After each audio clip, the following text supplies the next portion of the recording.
Economic tech upgrade. Alright people, so here we are with the first impressions of Grey Goo. Now I would have completely missed this game purely based on its name. I originally saw some things kicking around about Grey Goo and never for a second thought it was going to be an RTS game, and more importantly it's an RTS game by the original members of Westwood Studios, the studio that brought us the legendary Command and Conquer series, things like Command and Conquer, Red Alert, Tiberian Wars, etc, etc. That was eventually killed off by the mess that EA made of the Command and Conquer series. Was eventually canned. Some original members from Westwood though have worked on this title, and luckily enough did eventually read something into it and discover what it was. I was very interested, so decided to pick it up.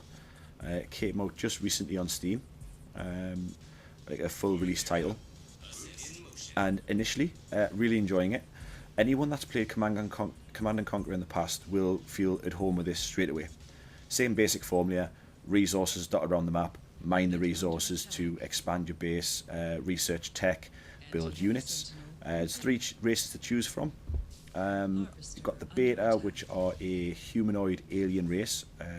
Got the humans themselves, and the Goo. A bit interesting, the Goo, they're like these blobs of nanites which can be built and researched and can morph into certain units. Yet to play those yet, but they look really interesting. Looking forward to give them a go. So far I've played just the first mission, which is more like a tutorial, where you start off the story campaign mode as the Beta, and in the video in the background at the moment we've got a skirmish playing. It's my second play of the title. Just a quick skirmish, the humans versus the Goo, me playing as the humans, and I quickly get owned really quickly. Seems quite aggressive, the AI in it. They're soon a building, they're on top of you. But I've just need to brush up my skills. It's been a while since I played it. Got really stuck into an RTS title. Last thing I really had my attention was the Dawn of War 2. Before that was Supreme Commander, which Supreme Commander I enjoyed, but I didn't really like the style of the game. There's something about it that didn't grip me as much as the Command and Conquer. But this one, feel at home with it straight away, although my skills are very lacking at the moment. Art style, really good. The levels look beautiful. It's not the most intensive game with it being an RTS. There's not like hordes and hordes of units running around all over the place that you get in some of the other RTS titles. So performance is fine. I don't expect you need a super powerful rig to play this, but I mean mine's fairly decent spec, so it plays it without any problem. The design of the buildings, each different race is quite unique looking, and the character models, unit models and vehicles all look pretty cool as well. Really enjoying it. I say first impressions is all this video is, not really a review, but picked it up and instantly fell in love with it.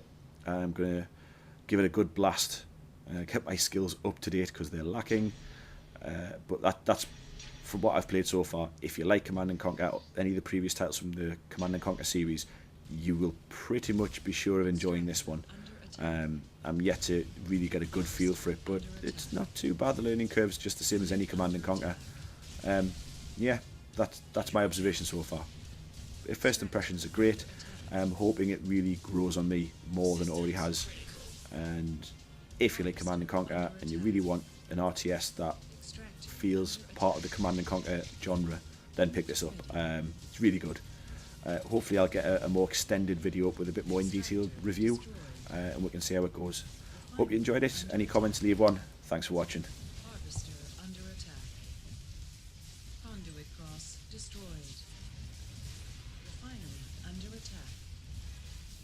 Anti-heavy sentinel destroyed.